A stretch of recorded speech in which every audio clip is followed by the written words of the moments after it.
I want to say, we're talking about Zionism, and I think, well, a movement is not being defined by its critics. So I think it's important for Zionists to define what Zionism is, rather than anti-Zionists. And I want to read. I wrote down a quote by Sarah Yael Hirschhorn, an Israeli studies professor at Northwestern University. She said that Zionism is Jewish self-determination.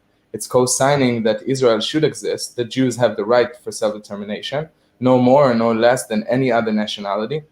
The Jews are not only religion, but we are also a people and a nation, that they have the right to have control over their own affairs, that their existence is not only predicated on being in a minority in some other countries. And it's important to define what Zionism is not. And Zionism is not opposition to Palestinian rights in any way, or a potential Palestinian state.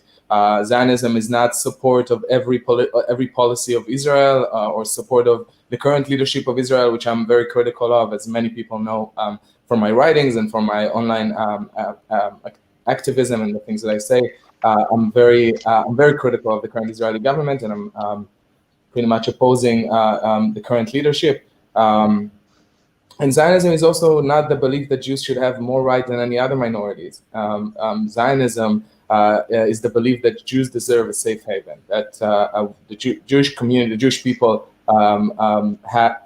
deserve this self-determination, that was the only way to protect ourselves from anti-Semitism. And if you look at history, that's really what it is. So you're a Zionist if you believe that Jewish people have the right for self-determination in their indigenous homeland, that you believe that there should be a Jewish country in the world, a democratic country, democratic Jewish country, and that you think that it should be a country that accepts Jews that feel in persecution.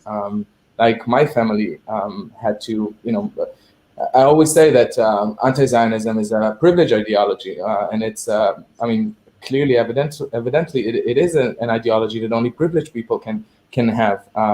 Mostly it's white privilege Westerners that are anti-Zionist, and it's because they have this. They don't need a country to escape to, and specifically the Jewish anti-Zionists are the ones that are. They always see the ones that are vocal. You will see that it's normally not Jews of color. It's not Black Jews. It's a specific community that are privileged enough to have several other nationalities sometimes, and have the ability to be safe in other places. So in another country. So my family was not as privileged. So